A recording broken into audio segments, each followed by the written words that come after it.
je voudrais pouvoir avoir cette facilité d'aborder les gens pour leur parler de Dieu. Mais ils ne savent pas comment faire. Ils sont peut-être aussi peureux, timides. Alors ce matin, nous voulons encourager chacun en lisant dans 2 Timothée 1. 2 Timothée, chapitre 1, verset 7, pour vous dire, car l'esprit que Dieu nous a donné ne nous rend pas timides. Au contraire, son esprit nous remplit de force, d'amour et de sagesse.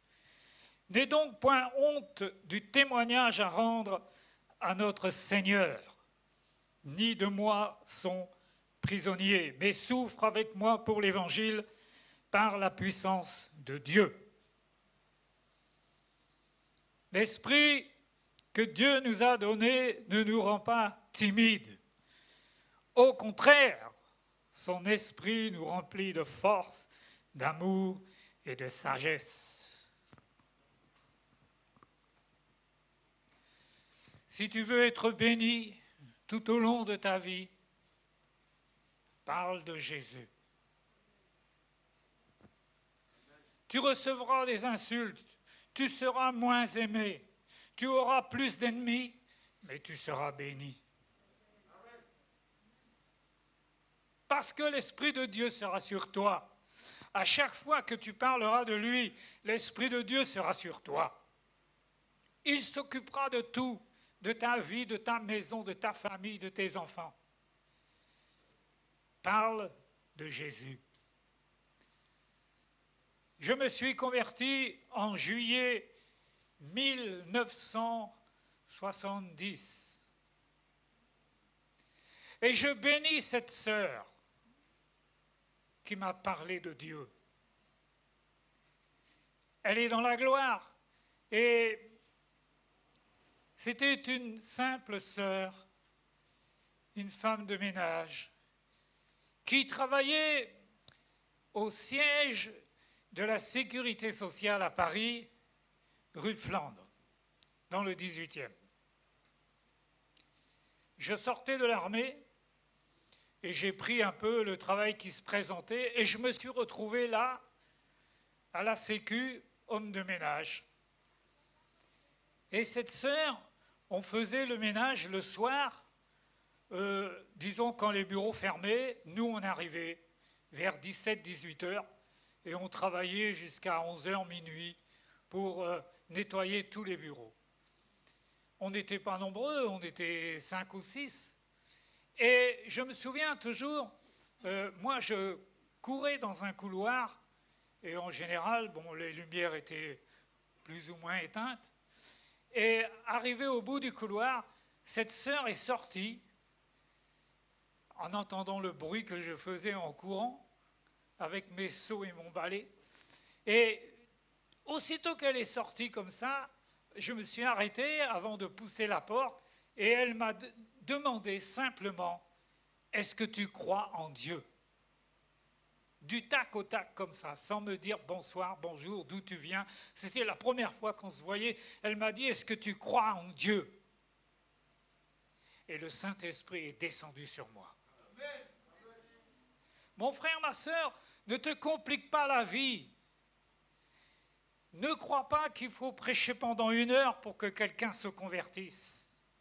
Il suffit que tu dises 2 mots, ce que tu sens dans ton cœur pour quelqu'un, et le Saint-Esprit fait le reste. L'Évangile est une puissance de Dieu pour le salut de quiconque croit. L'Évangile est une puissance de Dieu. Et quand tu annonces cette puissance, tu ne peux pas savoir tout ce que ça peut faire. Ça change une vie. À partir de cet instant, je n'ai pas compris ce qui m'arrivait. Je ne connaissais pas le Saint-Esprit. Et une chose est sûre, c'est que le lendemain, je suis retourné la voir parce que je voulais en savoir plus. C'était le Saint-Esprit qui me poussait. Elle m'a emmené dans son assemblée. C'était une petite assemblée, rue Mira, dans le 18e, du côté de la Goutte d'Or. Une petite salle, toute lugubre. Et là, il y avait une dizaine de papis, mamies, c'est tout. Et le pasteur, lui, il a dû ressentir quelque chose. Et moi, je rentre dans cette église, c'était en 70, et c'était l'époque des hippies.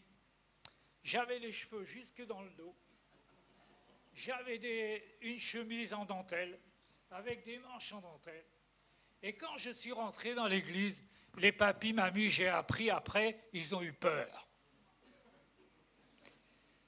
Et j'étais assis à ma place, et le pasteur a dû ressentir quelque chose, parce qu'en plein culte, alors que ça ne se fait pas en temps ordinaire, il a dit, si quelqu'un veut donner sa vie au Seigneur, qu'il se lève. Et je me suis levé. Et 52 ans après, je suis toujours animé de la puissance de Dieu. Yes!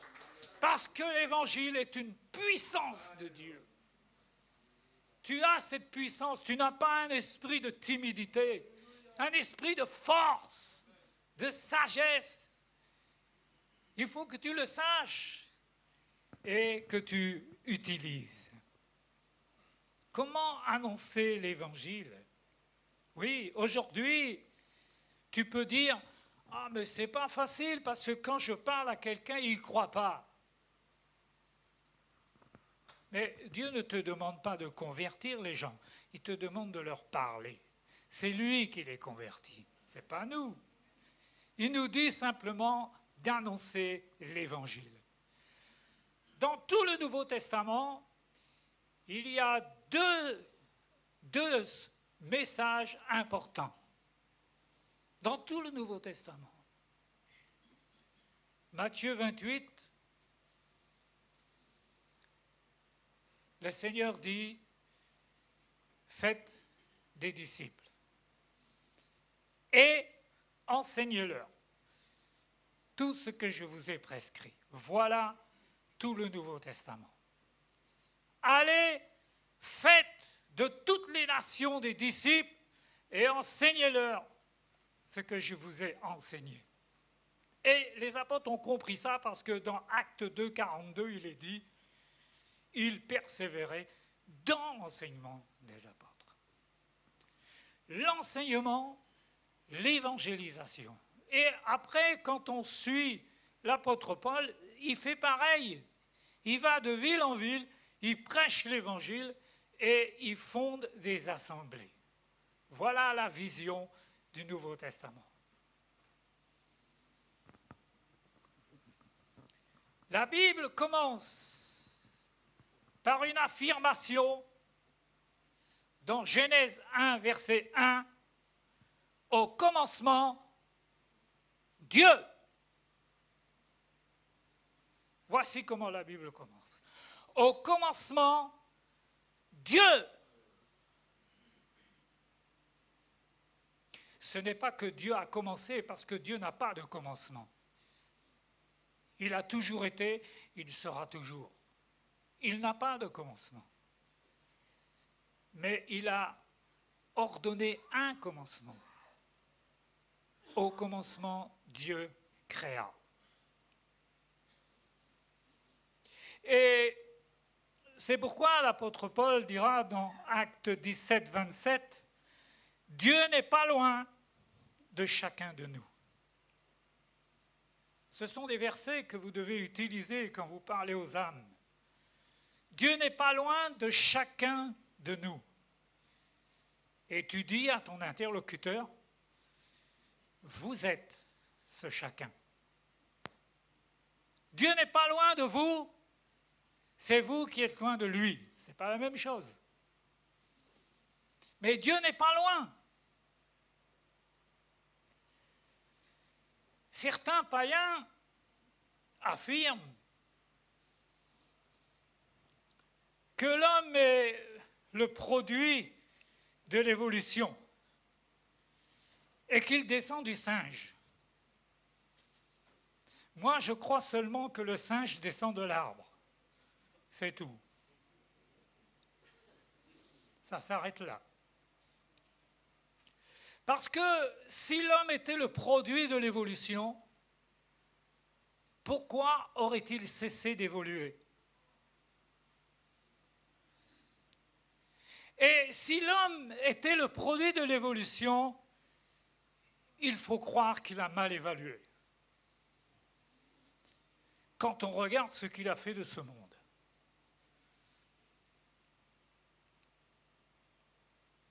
Et puis, Dieu a donné le mode de vie en donnant la loi. Il a donné le mode de vie.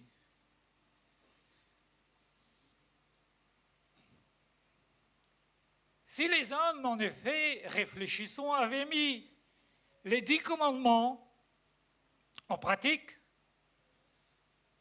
le paradis, il serait déjà sur la terre. Il n'y aurait pas la guerre en Ukraine. Parce que la Bible dit, tu aimeras ton prochain comme toi-même. Donc il n'y aurait pas eu de guerre. Tout ça n'aurait pas existé.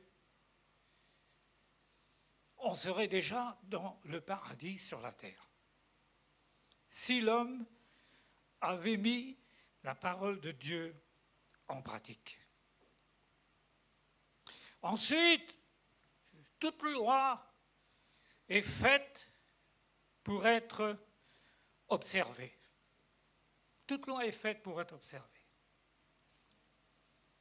Si, par exemple, vous ne respectez pas le code de la route lorsque vous êtes en voiture, je vous laisse imaginer les conséquences. Si un Boeing coupe ses réacteurs en plein vol, je vous laisse imaginer les conséquences. Et pourquoi l'homme pourrait-il se croire dans l'impossibilité d'obéir au commandement de Dieu? Pourquoi il pourrait penser qu'il puisse s'en passer? Ce n'est pas possible.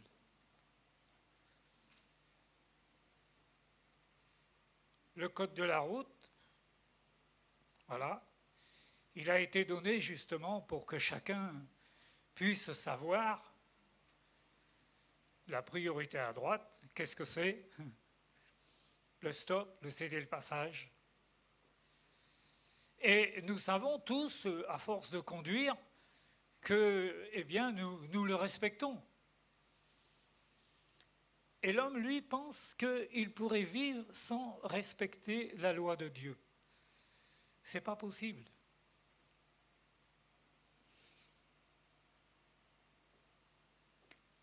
Les païens, quand vous leur parlez de Dieu, ils se disent « Oui, mais être chrétien, c'est pas marrant parce que on doit tout abandonner, on doit plus faire comme on faisait avant. » Et ils se disent vous n'êtes pas les gens marrants parce que vous vous privez de tout. Et c'est pourquoi ils n'ont pas envie de devenir chrétiens. Eh bien, en fait, c'est parce qu'ils n'ont jamais goûté qu'il est bon de servir l'Éternel. Mon frère, ma soeur, si la vie chrétienne pour toi est un calvaire, si c'est un boulet, si tu dois te forcer pour lire la Bible, si tu dois te forcer pour prier, tu n'as rien compris à l'Évangile. Le fait de mettre la parole de Dieu en pratique, c'est ce qui apporte le bonheur dans nos vies. Ça fait 52 ans que je le fais et je n'ai pas envie de changer de vie. Parce que la grâce de Dieu est sur toi. Quand il voit que tu fais ton possible pour le servir, pour l'aimer, La grâce de Dieu est sur toi. Un païen ne peut pas dire qu'une tarte aux pommes est mauvaise sans l'avoir goûtée. De la même manière, il ne peut pas dire que l'évangile c'est pas bon sans l'avoir goûté.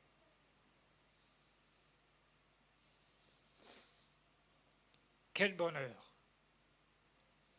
Quel bonheur de connaître le Seigneur. Vous savez, quand quelqu'un meurt sur cette terre, et j'en ai connu des gens qui ne sont plus là aujourd'hui, ils avaient tout, ils avaient la gloire que les hommes peuvent donner. Je pense par exemple à Johnny Hallyday, par exemple, et à d'autres. Mais maintenant, qu'est-ce qu'il leur reste? Rien. Le néant. Et pire que le néant, l'enfer. Quand vous étudiez qu'est-ce que l'enfer, ça vous refroidit. La Bible dit que c'est une souffrance qui ne s'arrête pas. Alors tous ceux qui pensent qu'après la mort, il n'y a plus rien, on est dans un trou et il n'y a plus rien, ils se trompent. Parce que la Bible dit qu'ils vont ressusciter, ils vont aller au jugement, et après, c'est l'enfer. Alors, je me dis souvent à moi-même, il n'y a rien dans ce monde, absolument rien qui soit plus grand que d'être enfant de Dieu. Rien. Toutes les richesses du monde, tu peux les mettre à côté, ça vaut rien par rapport à connaître Christ et à le servir. Ça vaut rien. Et quand je pense à toutes ces personnes que j'ai connues et qui ne sont plus là, je me dis qu'ils ont manqué l'essentiel. Ils ont manqué Christ. Et c'est pour ça que nous sommes sur cette terre. C'est pour nous préparer à la rencontre de Dieu. Et l'éternité sera tellement bénie par rapport à ce que nous connaissons aujourd'hui. Pour nous qui sommes enfants de Dieu, la terre,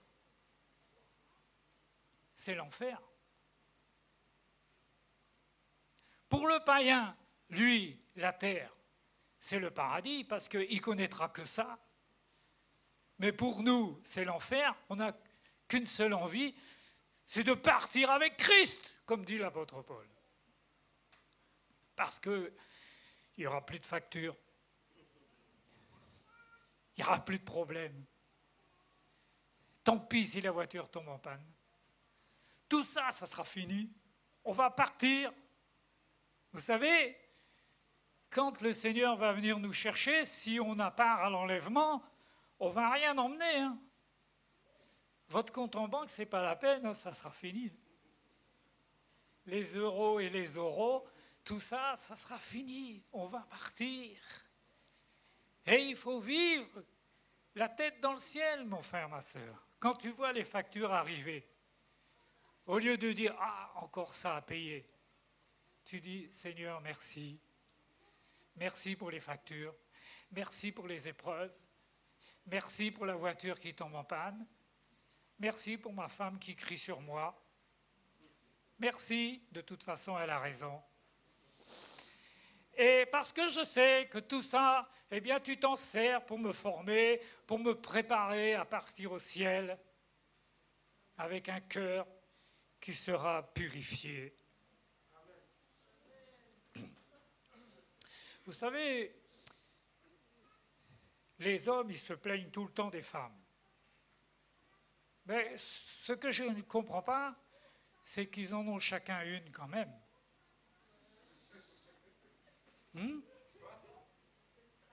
C'est ça que j'arrive pas à comprendre.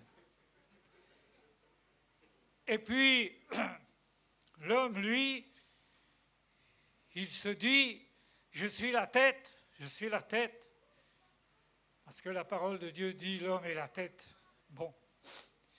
Mais la femme pense, je suis le cou qui fait tourner la tête. Ma sœur, elle a dit Amen. Toi, tu ne l'as pas dit. Tu aurais dû saisir l'occasion.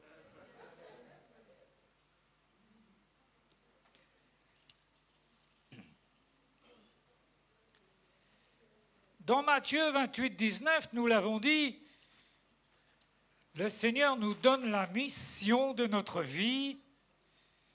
Allez, faites de toutes les nations des disciples. C'est quelque chose qui me hante. C'est quelque chose qui me pousse. À cet amour de Christ qui doit te pousser à aller dire aux autres ce que Dieu a fait pour toi.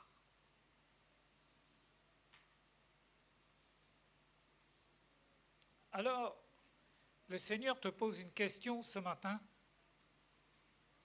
Ça remonte à quand? La dernière fois que tu as parlé à quelqu'un de Jésus, ça remonte à quand? 6 mois? 1 an? Ça fait combien de temps que tu n'as pas parlé de Jésus à quelqu'un?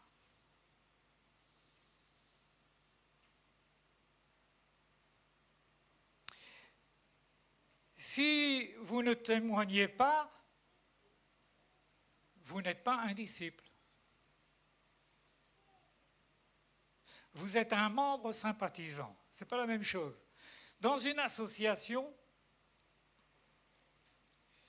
il y a ce qu'on appelle des membres actifs et des membres sympathisants. Les membres actifs, ce sont ceux qui sont engagés dans l'association. Ils militent, ils donnent leur cotisation. Et puis à côté, il y a les membres sympathisants qui, eux, en fait, ils sont là, mais ils servent de meubles. Ils ne sont pas vraiment actifs.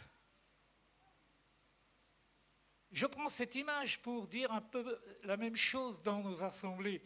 Il y a des chrétiens, ce sont des membres sympathisants. Mais ce ne sont pas encore des disciples. Parce qu'un disciple, c'est quelqu'un qui a un maître pour lequel il milite. Il parle de son maître. Il parle des enseignements de son maître. Il défend les enseignements de son maître. Et moi, je ne fais pas de politique, mais j'observe certaines personnes, par exemple Marine Le Pen. Bon, je ne fais pas de politique, mais j'observe que cette femme, elle est animée. Elle croit fortement en ce qu'elle annonce. C'est une oratrice. Je me dis qu'une femme comme ça qui se convertit, elle a une fougue quand elle parle. On sent qu'elle croit dans ce qu'elle annonce. Et toi, comment tu parles de Jésus? La façon dont tu vis Christ, c'est cette force qui va te pousser en avant. L'amour de Christ va te pousser à aller leur dire que Jésus les aime, que Dieu a tant aimé le monde. C'est le verset de maman. Jean 3,16. Maman, elle en a fait un tableau, vous savez, pyrogravé, Jean 3,16, un grand tableau. Et elle m'a dit ceci, si je pars avant toi, tu le mets dans mon cercueil. C'est ma dernière volonté. Jean 3,16. Car Dieu a tant aimé le monde. Car Dieu a tant aimé le monde, c'est Jésus qui l'a dit. Qu'est-ce qu'il a fait? Il a envoyé son Fils. Afin que quiconque croit ne périsse point, mais qu'il ait la vie éternelle. Dieu a tant aimé le monde, il n'est pas resté dans son ciel, il est descendu. Lorsque le premier astronaute américain a marché sur la Lune, c'était un événement à l'époque terrible. L'homme a marché sur la Lune, vous vous rendez compte? Alors quand il est redescendu, tous les médias lui ont dit, vous vous rendez compte de l'exploit que vous avez réalisé? Vous avez marché sur la Lune? Et vous savez ce qu'il a répondu? Il a dit, ce qui est un exploit, c'est que Dieu a marché sur la terre. Yes!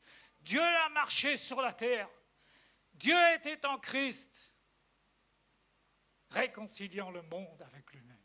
Il a envoyé son Fils. Dieu a marché sur la terre. Et quand un païen te dit, mais Dieu, il est où? Tu lui dis, écoute-moi bien, tu es en retard, parce que Dieu a marché sur la terre avant même peut-être que tu sois né. Il a marché sur la terre pour te dire qu'il faut te préparer à la rencontre de ton Dieu.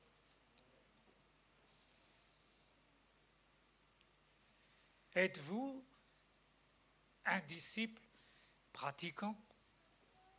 C'est ça la question. Si vous ne témoignez pas de votre maître, vous n'êtes pas son disciple.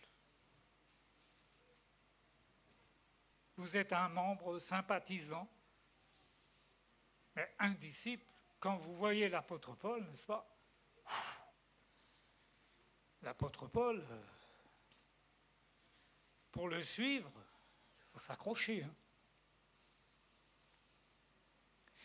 Persécuteur de l'Église. Et là, sur le chemin de Damas, il va donner sa vie au Seigneur. Et le Seigneur Jésus dit, c'est un homme que j'ai choisi et je lui montrerai tout ce qu'il doit souffrir pour mon nom. Quand tu reçois un appel comme ça, tu n'as pas envie d'y aller, mon frère, ma soeur.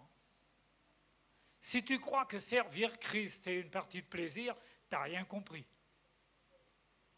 Parce que quand le Seigneur nous prend à son service, tu ne sais pas dans quelle galère tu t'engages.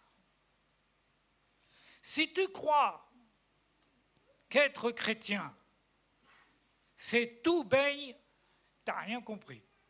Parce que le Seigneur, quand il nous prend à son service, tu ne sais pas toutes les galères que tu vas connaître.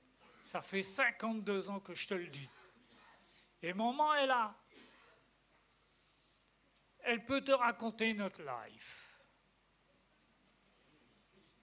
Crois-moi, pour nous suivre, il faut t'accrocher. Il y a 2 nuits en arrière, j'ai fait une expérience. J'ai dormi dans le coffre d'une Renault Scénic. Parce que je n'avais pas les moyens de me payer l'hôtel. Et maman a dormi sur le siège arrière. Je fais en sorte toujours que maman soit à l'aise. Et moi, j'ai dormi dans le coffre d'une Scénic. Si tu ne sais pas ce que c'est, eh ben, tu n'as qu'à essayer ce soir. Et tu commenceras à comprendre que pour aller annoncer l'Évangile, il faut faire des sacrifices.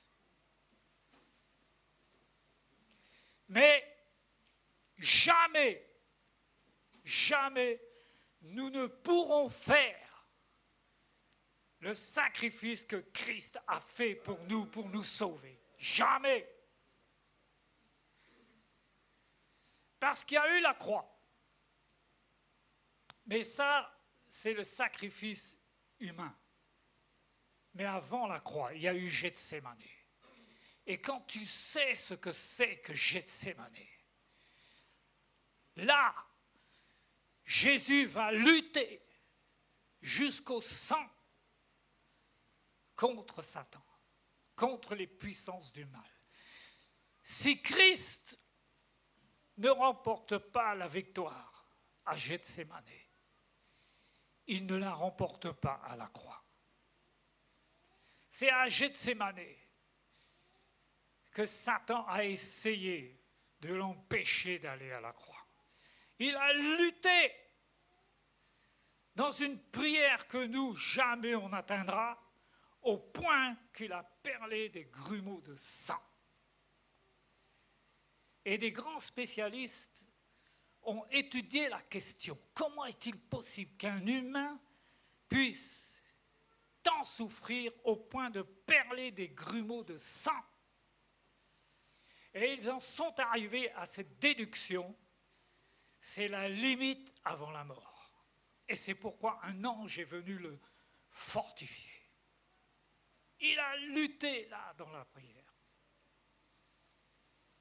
pour notre salut. Ne pas témoigner de Jésus, c'est ne pas porter assistance à personne en danger. C'est grave.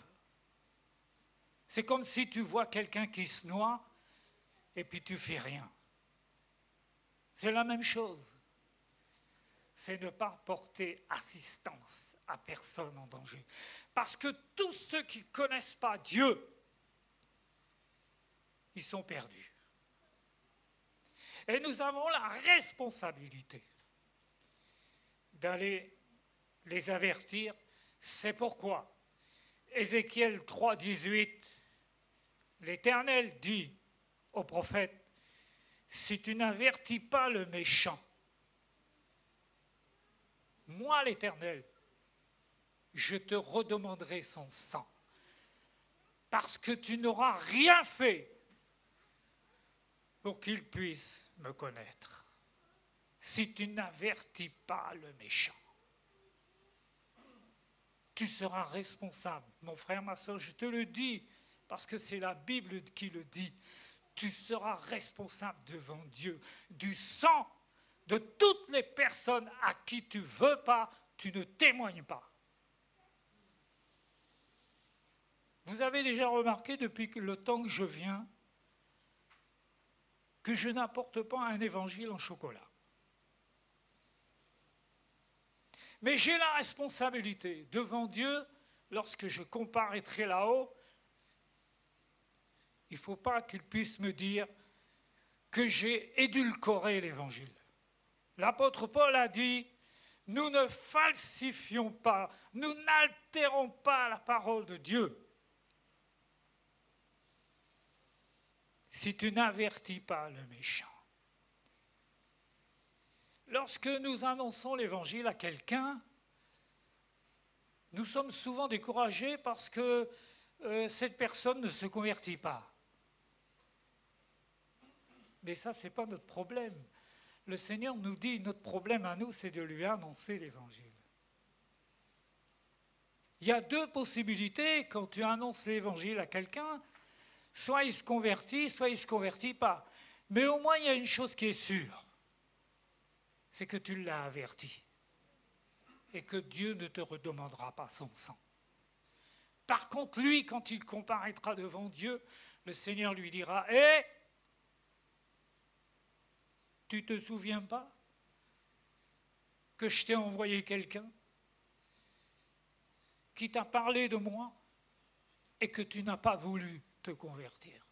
Tu as été averti, tu n'en as rien fait. » Et c'est pourquoi Jésus dira, « Celui qui ne croira pas sera condamné. » Quand vous lisez cette parole dans Marc 16, vous dites, comment un Dieu qui est tant amour peut dire ça? C'est parce qu'il n'y a que deux possibilités sur cette terre. Il n'y en a que deux, il n'y en a pas trois. C'est où on se convertit ou on est perdu. Il n'y a pas une troisième possibilité. Dans Matthieu, j'enfonce le clou, 10, 33, Jésus dira, « Quiconque me reniera devant les hommes, je le renierai aussi devant mon Père. » C'est une parole qui nous est adressée. Qu'est-ce que c'est alors que renier le Seigneur?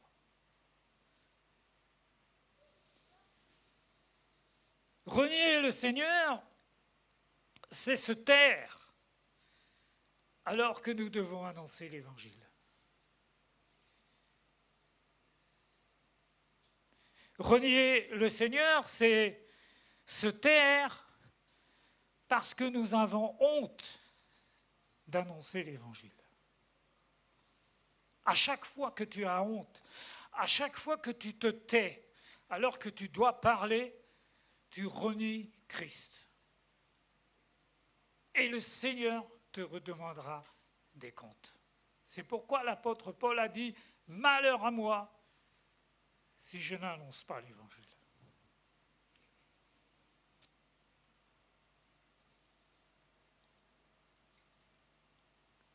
Renier le Seigneur, c'est cacher à ta famille, à ton entourage, dans ton travail, que tu es enfant de Dieu. Tu le caches. Tu as honte. Tu as peur. Peur qu'on se moque de toi. Peur peut-être de perdre ton travail parce que tu vas prêcher l'Évangile. Mais si tu perds ton travail parce que tu as prêché l'Évangile, tu peux être sûr que Dieu va t'en donner un meilleur. Tu n'as rien à craindre.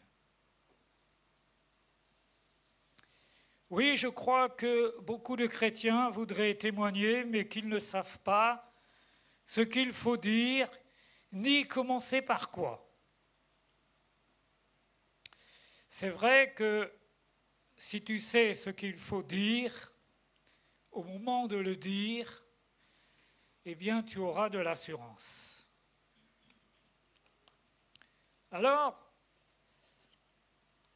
toute bonne prédication, j'ai appris ça avec le temps,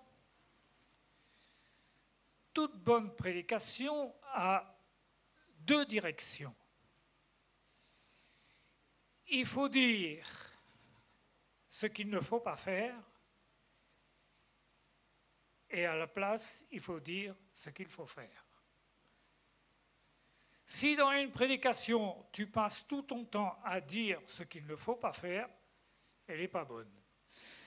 Il faut que tu dises ce qu'il ne faut pas faire, et à la place, il faut dire ce qu'il faut faire.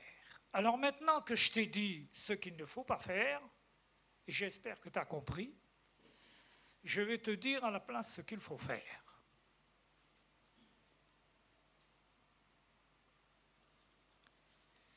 Pendant toute ma vie, j'ai toujours été passionné pour aller apporter l'Évangile aux autres. J'ai essayé toutes sortes de techniques d'évangélisation. À chaque fois que j'en découvrais une, je la mettais en pratique. Je suis allé, par exemple, sur les marchés avec un tableau à dessin pour annoncer l'Évangile. J'ai distribué dans toute ma vie des milliers et des milliers de prospectus dans les boîtes aux lettres, dans les maisons. J'en ai distribué. J'ai prêché sur les marchés. Je me suis fait traiter de tous les noms. Mais j'étais béni.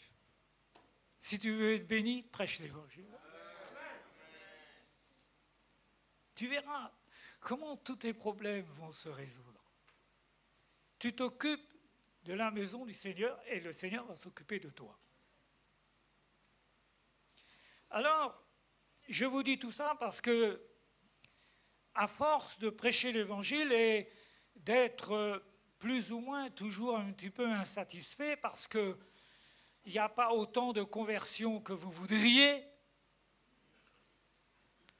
Alors vous vous dites, mais Seigneur, tu vois, moi je prêche un peu dans le désert. Mais comme on a dit tout à l'heure, nous on n'est pas des convertisseurs, on est des témoins. Celui qui convertit, c'est Dieu. Mais pour ça, il nous utilise nous. Et donc, à force d'être un petit peu comme ça, dans l'insatisfaction, j'ai toujours réfléchi à comment aborder l'homme, aujourd'hui on peut dire de 2022.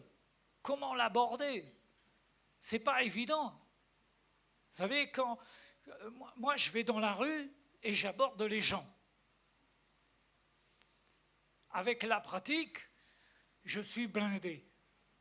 Les gens, ils peuvent dire tout ce qu'ils veulent, ça glisse comme l'eau sur les plumes du canard. Ça ne me touche pas. Je suis blindé parce que j'en ai tellement entendu des raisonneurs, des discuteurs, des blasphémateurs, que ça glisse, comme on dit.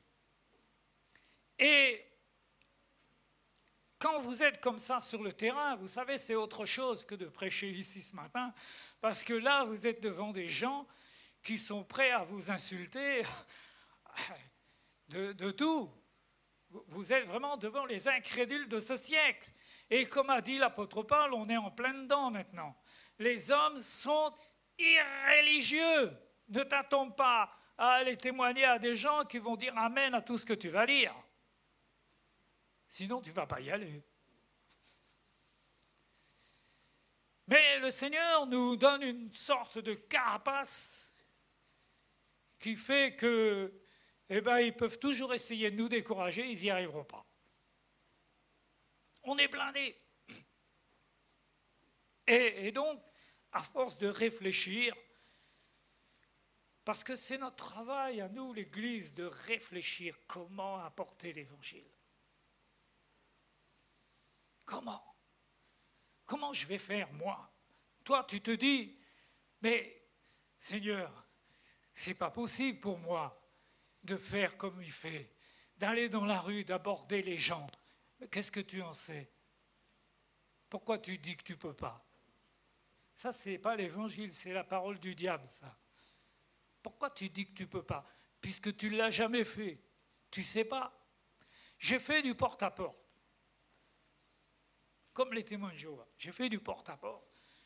Je rentrais dans les immeubles, je tapais à toutes les portes, j'annonçais l'Évangile. Je me suis fait incendier de tous les côtés. Mais ça vous blinde. Ça fait qu'après, celui qui veut vous décourager, il n'est pas né. Hein. Il n'est pas né, celui-là, parce que vous êtes tellement trempé dans l'Évangile. Et je suis toujours quelqu'un qui réfléchit, Seigneur, comment faire? Parce que j'ai essayé ça, ça ne marche pas, j'ai essayé ça, ça ne marche pas. Et à force de réfléchir, le Seigneur nous éclaire et il nous montre comment faire, comment Jésus ferait aujourd'hui. Comment l'apôtre Paul ferait-il à notre place aujourd'hui? Et j'ai découvert une technique dont je suis l'inventeur. Ouais. À force de chercher, le Seigneur a dit, vous trouverez. Une technique que j'ai inventée, dont je vais vous donner le secret.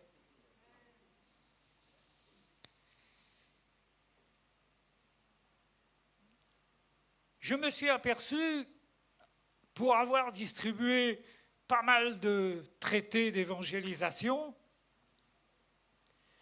quand vous donnez un traité d'évangélisation dans la rue, comme ça, en général, j'ai observé que c'est tellement écrit petit que la personne, elle prend votre traité, elle met ça dans sa poche, mais elle ne l'a pas lu. Donc, je me suis dit, là, il y a un problème, parce que je veux annoncer l'Évangile à quelqu'un qui, en même temps, quand je lui donne la parole de Dieu, il met ça dans sa poche et il ne l'a pas lu. Alors, c'est là que j'ai inventé mes propres traités. Comme vous pouvez remarquer, c'est écrit en gros. Et vous n'avez pas besoin de lunettes pour le lire. Il y a très peu de mots et ça suffit. Une personne va lire, elle sait tout de suite de quoi vous allez lui parler, puisque c'est écrit. Nous sommes tous concernés, car Jésus a dit, rendez à Dieu ce qui est à Dieu, le faites-vous, ça suffit. la personne sait que vous allez lui parler de Dieu. Vous n'avez jamais remarqué, vous les Parisiens, que sur ces grands panneaux de publicité qui couvrent votre ville, effectivement, les païens sont plus intelligents que nous, parce qu'il y a longtemps qu'ils ont compris ça, que pour faire la promotion d'un produit, il suffit de 2-3 mots. Je me souviens, c'est à Paris que j'ai découvert sur ces grandes affiches, c'était écrit, c'est Sony qui faisait cette publicité. Il n'y a rien, on ne fait rien de grand sans la passion. C'était écrit en gros comme ça. Et on ne fait rien de grand sans la passion. Waouh! J'ai dit, Seigneur, les païens nous enseignent.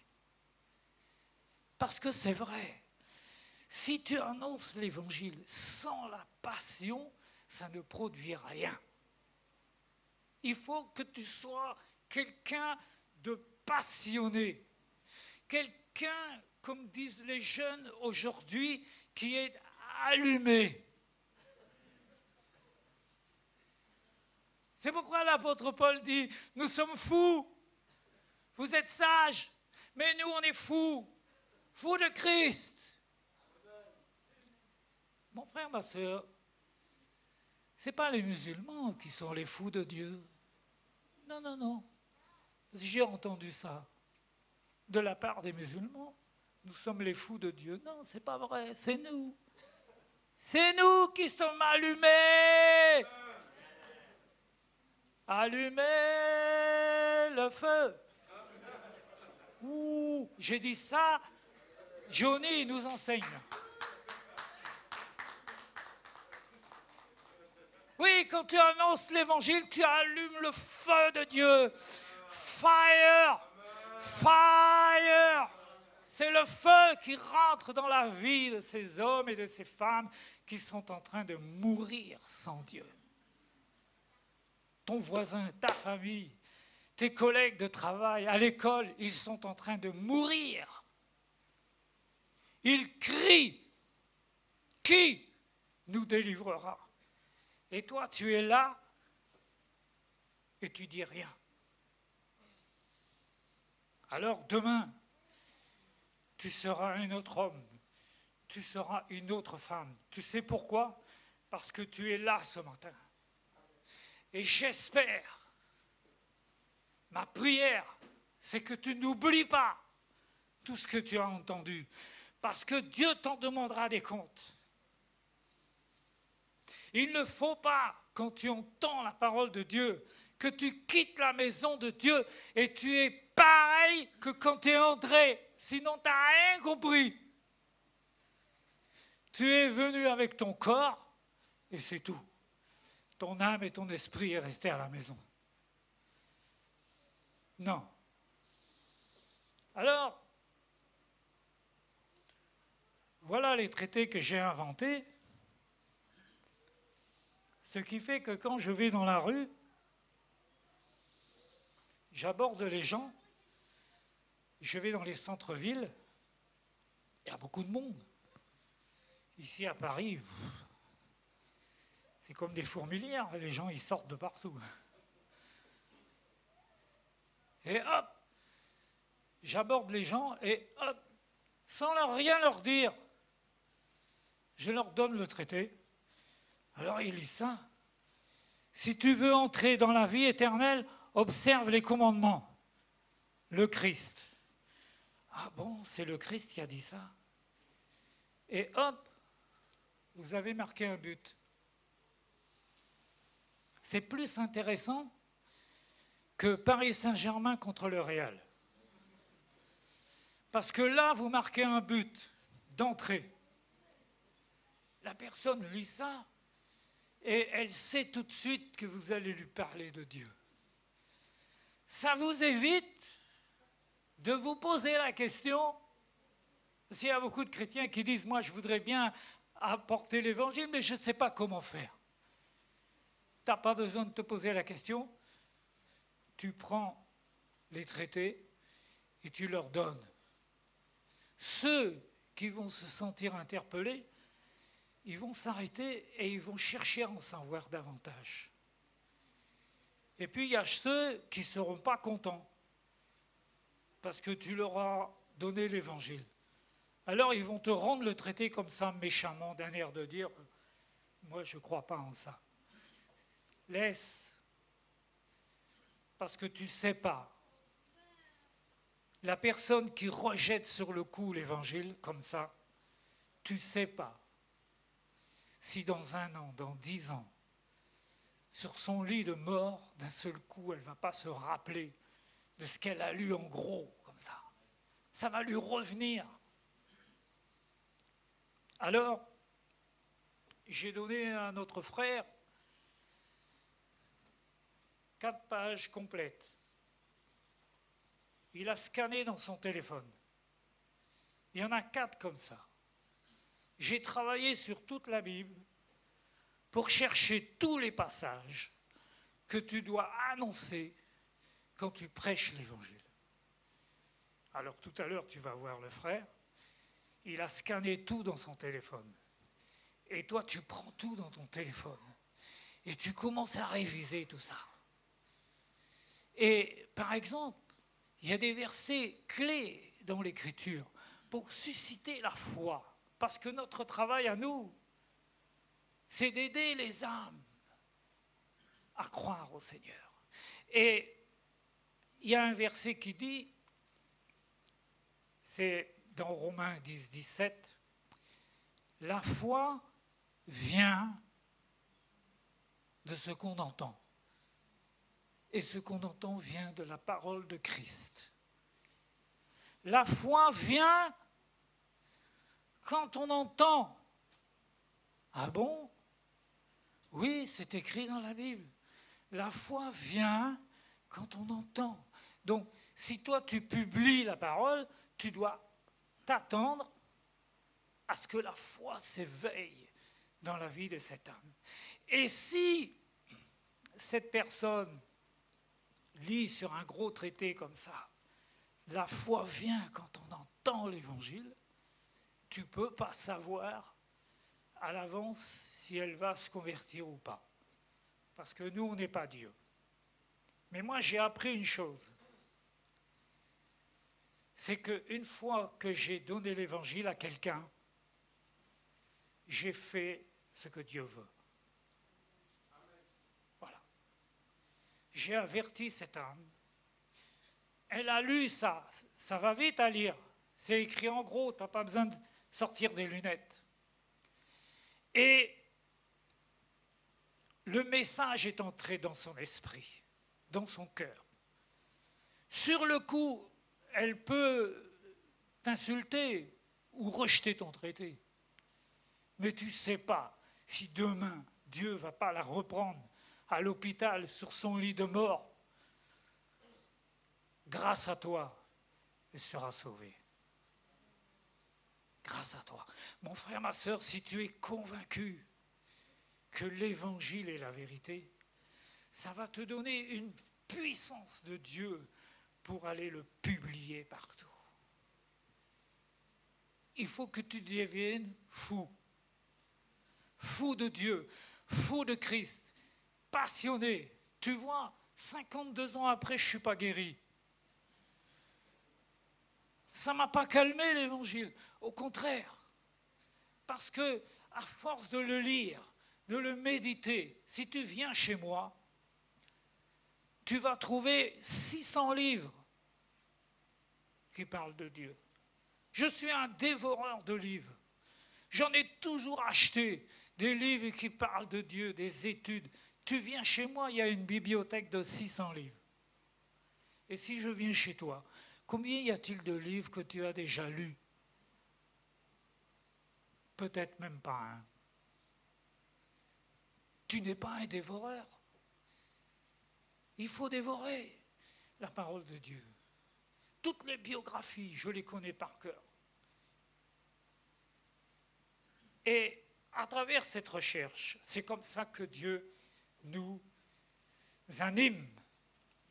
Alors, tout à l'heure, tu vas voir le frère, Tu lui dis, moi aussi je voudrais avoir tous ces passages. J'en ai écrit plein. Par exemple, Billy Graham a dit, il n'y a pas de réponse en dehors de l'existence de Dieu. J'ai fait des affiches avec ça. Il n'y a pas de réponse en dehors de l'existence de Dieu. Les gens se posent des questions, mais il n'y a pas de réponse. Le seul qui a la réponse, c'est le Seigneur. Et je voudrais terminer. L'avantage de cette approche, c'est qu'une fois que vous avez donné l'évangile à la personne sait tout de suite que vous allez lui parler de Dieu. Parce que ce qui arrête souvent les chrétiens, je m'en suis rendu compte, c'est qu'ils voudraient bien parler de Dieu, mais ils ne savent pas par quoi commencer ou ils ne savent pas quoi dire. Et surtout, ils ne savent pas comment aborder une personne. Alors du coup, ils ont peur parce qu'ils se disent, je ne sais pas comment la personne va me recevoir. Ils sont timides, ils ont peur. Et donc, ils ne parlent pas. Mais tu n'as pas besoin de parler. Si tu ne sais pas au début, il suffit que tu donnes la parole de Dieu. J'ai toujours sur moi les traités et l'évangile de Jean. Vous ne pouvez pas imaginer combien d'évangiles de Jean j'ai donné comme ça. Hein, partout. Ça ne prend pas beaucoup de temps. Vous mettez votre téléphone dessus et hop, quand vous rencontrez, des fois je vois un SDF qui fait la manche, je vais lui donner un euro, mais je vais lui donner l'évangile de Jean. Je ne sais pas, qu'est-ce qu'ils ont fait après? Je ne le revois plus. Maman et moi, on va laver notre linge dans une laverie automatique. Hein? Bon. Mais vous ne pouvez pas imaginer combien de fois je témoigne à des gens en simplement le fait d'aller faire comme eux, laver mon linge dans une laverie automatique. Je réfléchis à ça, je dis, mais au moins je ne perds pas mon temps. Et tu peux faire pareil. Surtout, ne crois pas que tu ne peux pas le faire, parce que ça, c'est Satan qui te le dit. Alors, prépare-toi, tu as ce qu'il faut, tu vas voir le frère, tu lui dis, moi, je voudrais avoir tous ces passages. Hein? Blaise Pascal a dit, il y a un vide dans le cœur de l'homme en forme de Dieu. C'est vrai. Il y a un vide. La parole de Dieu nous dit que l'homme sans Dieu, il est malheureux. Parce que Dieu nous a créés pour qu'on vive avec lui. Et qu'est-ce qui fait le malheur de la société? C'est parce qu'il rejette Dieu. C'est ça son malheur. Il peut changer de président s'il veut. Nous, on ne fait pas de politique. On prie pour eux. Parce qu'on veut qu'il y ait la paix dans le monde. Est-ce que tu pries pour les Ukrainiens en ce moment? Tu vois, peut-être que tu n'y as même pas pensé. Ça prouve qu'on n'a pas l'esprit de la rédemption, mon frère, ma sœur. Quand on voit la souffrance des autres et qu'on n'a même pas à cœur la pensée de prier pour eux, pour que Dieu les protège. Ça prouve qu'on n'a pas l'esprit de la rédemption. Maman et moi, tous les soirs, on prie. On prie. Chez nous, il n'y a pas de télévision. On n'est pas adorateurs de la télévision. Je dis ça parce que, il suffit qu'il y ait Paris Saint-Germain, Real de Madrid, terminé. Le pasteur, il peut faire toutes les réunions qu'il veut, il ne nous verra pas. Ce soir, le Real joue. Mbappé, la nouvelle idole. Il y a des chrétiens, ils connaissent les noms des footballeurs de toutes les équipes, mais ils ne connaissent pas leur Bible. C'est un péché, mon frère, je te le dis, c'est un péché. Inconsciemment, tu ne te rends pas compte. Tu es en train d'adorer les idoles du monde. Laisse-les jouer au foot. Donne-leur à chacun un ballon. Et puis laisse-les. On n'a pas de temps à perdre avec ça. On est envoyé pour annoncer le salut.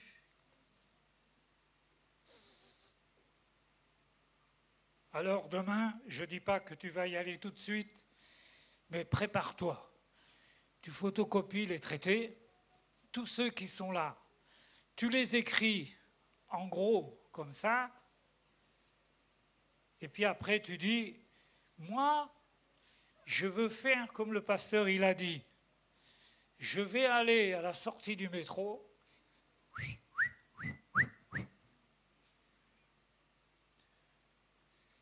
et puis je ne vais pas avoir honte de l'évangile.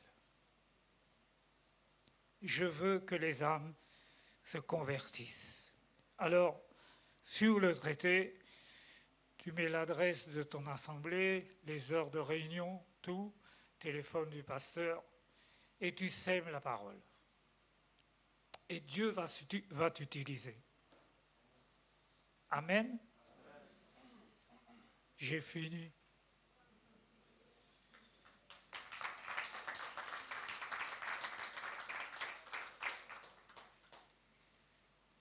Alors, il y a un grand spécialiste qui a fait une étude sur la télévision, les ravages de la télévision. Il a parlé du bombardement sensoriel. Le bombardement sensoriel. Quand tu regardes la télévision, tu es bombardé. Par exemple, le phénomène du message subliminal. Tu sais pas ce que c'est? Dans ce que tu regardes, il y a des vues qui passent, que tu ne vois pas avec l'œil, mais que ton esprit enregistre. C'est un message subliminal. Par exemple, si Coca-Cola désire que tu puisses boire du Coca-Cola, il va faire passer dans un film une bouteille de Coca-Cola. Tu ne la verras pas avec les yeux, mais ton esprit va enregistrer la bouteille de Coca-Cola et sans que tu t'en rendes compte, tu vas le lendemain acheter une bouteille de Coca-Cola. C'est ce qu'on appelle le message subliminal. Alors imagine, quand tu regardes la série Esprit criminel, quand tu viens au culte et que tu as regardé ça, moi je te le dis, je ne sais pas de quel esprit tu es animé, mais ce n'est pas l'esprit de Dieu. Tu as reçu un message et il est prouvé que de grands assassins sont arrivés au meurtre à force de regarder des séries comme ça, des films de meurtre, de sang et de vampires et de tout le reste. Alors la prochaine fois que je viens, tu viens avec ta télé. On va les mettre là. Et puis le pasteur, il va passer avec une masse. Pah! Tu seras délivré. Tu ne paieras plus la redevance audiovisuelle. Plus de 100 € maintenant. Hein. Et tu la mettras dans l'offrande du Seigneur pour l'avancement de l'Évangile. Tu seras délivré du Real et du Paris Saint-Germain. Que Dieu vous bénisse.